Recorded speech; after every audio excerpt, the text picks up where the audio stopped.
So, hi Lini, I'm Lin, and the topic I'm going to talk about is about Australian culture. The reason that I chose this topic is because that when I first arrived in Australia, I everything was much better than what I have imagined about Australia, which is the best country to study beside America. Not only because of the facility are better, but also the hospitality of the Australian people surprised me the most. And I've noticed no, not a few, several customs that are way different from my country, which is Vietnam.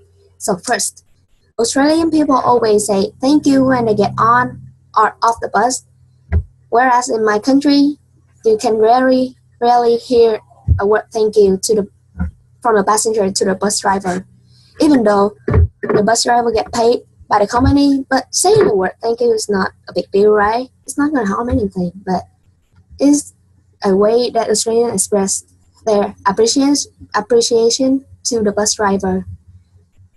Second, all people always get to sit on the bus first, even though that the other passenger get on the bus first. But back in Vietnam, if no matter you're ill or old or you got any sickness, someone who gets on the bus first get to sit. And once I was in Vietnam, I was still in Vietnam, not in Australia yet. I took a bus to school and it's quite crowded at that time.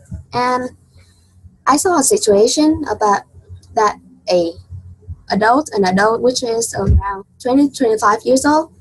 He was sitting on a bus and beside him is an old man, which is that which in Australia he has to be the one who stood up first and let the old man sit. But nah, he just sat and everyone on the bus acts like it's normal. It's happened commonly in Vietnam, so they have nothing to say about that. And in my opinion, it's not normal at all because the adult had the strength and the old man he has nothing but old, right? And third, in Australia, I have rarely seen a servant, and whereas in Vietnam, in almost every house, at least one or two servants, which is a surprise, right? And I once asked my aunt, who has been living in Australia for almost the rest of her life. She said that Australians want them to be the one who take care of their family and who take care of their son or children or husband, not anyone else like Southern. And they say that they think that all people are should be equally treated, not as a servant or a low class, even though they are poorer than the owner, but they should be treated equally. Therefore, Australian Australian wife and husband are always share the same role, which each other. They all share the domestic core, like one do the cooking thing, and the other will uh, do the dishes. And they both help the children with any issue that their child has. Last but not least, the teacher in Australia are very enthusiastic. They give the children the inspirational to study, and they also discuss with the student what the student may have had.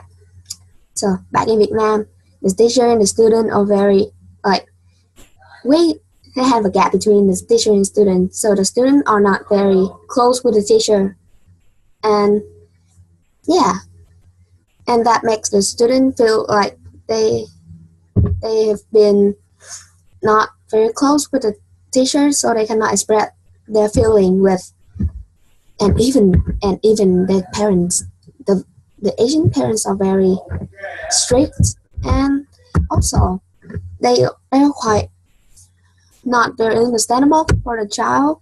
They want the child to get the high marks in every subject, not focus on one subject or two subjects that should be focused on.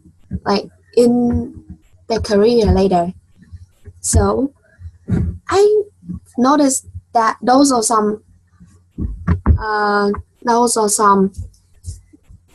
thing that some custom that are very different, way different from in Vietnam. So that's all. So I want to sum up. I want to say that Australia is the best choice I've ever made to come and study. And I've learned a lot of things when I've come to Vietnam. Oh, come to Australia. Sorry. So thank you, Lenin, for listening to me. Thank you.